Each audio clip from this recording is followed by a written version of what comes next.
Hey, it's James here. So you have to give a presentation, whether it's in the board meeting or just your meeting or maybe to the entire company. But one thing that makes you nervous is how do you keep people's attention, right? Like how do you keep people from getting on one of these things or pretending that they're doing something else, but they're on their laptop, not even listening to you, right? How do you capture people's full attention and keep it? So I want to show you one really quick method that you can use. I use it all the time in my presentations. But basically, one of the problems is when people go to give a presentation, they get all their points together and it's very logical and they think, okay, I'll do this, or I'll even tell some stories, which is always good, right? That's going to engage the brain. But then what happens is they start getting into their presentation and they're trying to get their points across, they're dumping information across, and what happens to people's brains is their brains just tune out, right? Because people's brains are craving stimulation. So how do you keep that from happening? So I want to show you. Let me just jump to my slides here. In fact, it all has to do with tension. It's creating tension in their mind, in their body, that they actually feel. This is actually a really cool thing to do. So look, there's a bunch of different ways to create tension that I teach in my my persuasive presentations workshop, but I just want to talk briefly about one of these here, and that is open loops.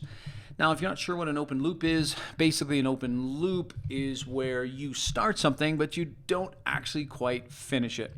The nightly news will do this. If you watch the nightly news, they're masters at open loops, right? They'll tell you like, hey, after the break, when we come back, we'll talk about the one thing that might be in your fridge that could be leading you to a higher risk of Alzheimer's.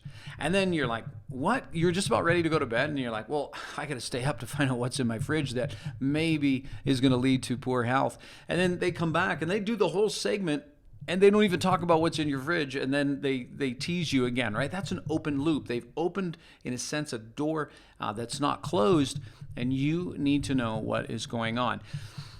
On my main keynote that I've done all over, I have a huge open loop in the presentation, and right near the beginning, I am telling a story about us trying to climb the highest mountain in Bolivia, Mount Sahama. And if you've ever heard that keynote, then you'll know what I'm talking about in this story. And I get up and even within that story, I'm pulling other stories out and I'm making points and I'm teaching them along the way about leadership.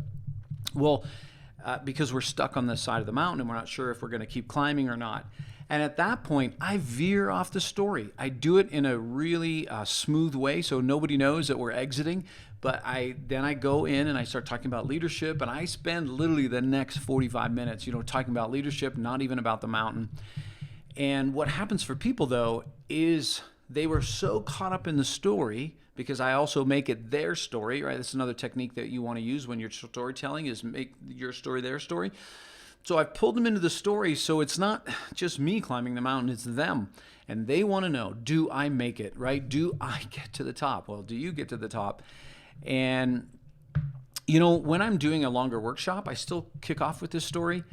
And I can tell you every time, like literally hundreds of times, I'll like take a mid-morning break, like, hey, everybody, let's take a break, go get some coffee or whatever. And people come up to me, at least one person, and they want to know, hey, did you make it to the top?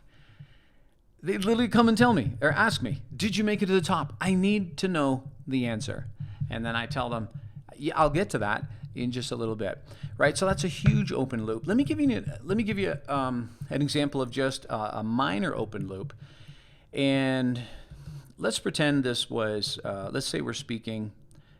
Maybe I'm doing a speech that, hey, we're going to stop making websites and we're going to start making mobile apps. So let's say that's our company. We're doing a huge change. But let's say I'm doing a presentation, and I just wrote this in text, and it says, I'm talking and I say, hey, we were cleaning the garage last week and I found an old box, and inside there was a movie from Blockbuster Video that I hadn't taken back. You guys remember Blockbuster Video? Yeah, right? So some of you don't because you're too young. But listen, hey, glad they went out of business, or that would be one hefty late fee. And I don't even think it was rewound. So, but you guys remember the real reason Blockbuster went out of business? Because the answer might surprise you. Well, I'll get to that in a moment, but first I need to tell you about the conversation that I had with my son. So that would be another example of I'm launching in with the story, then I open a loop. Yeah, why did Blockbuster go bankrupt or out of business? And then I'm like, but first I got to tell you about my son. So I'm opening another loop with my son now. I got to close the Blockbuster loop eventually, obviously before I do. And then sometimes what you can do is you can even open loops within loops. But this is just a technique to practice with and try. As you practice, you'll get better. But here's the thing. If you want to keep people's attention, you have to create tension. There's many ways to do that, but one of the best ways is with open loops. The brain just can't help but wanting to know the answer, especially if you set it up right. So anyways, if you would like to learn more about how to present with excellence, how to keep people's attention, how to get your point across, and how to persuade people, then check out my upcoming persuasive presentations and Captivate workshop that's coming up. I'll leave you a link right below this video. You just click on the button and you'll be able to find out all the details, when it is, how to register, how to enter, and would love to see you there. All right, but until then, remember, have tension when you create a presentation, and open loops is one of the easiest ways to do that.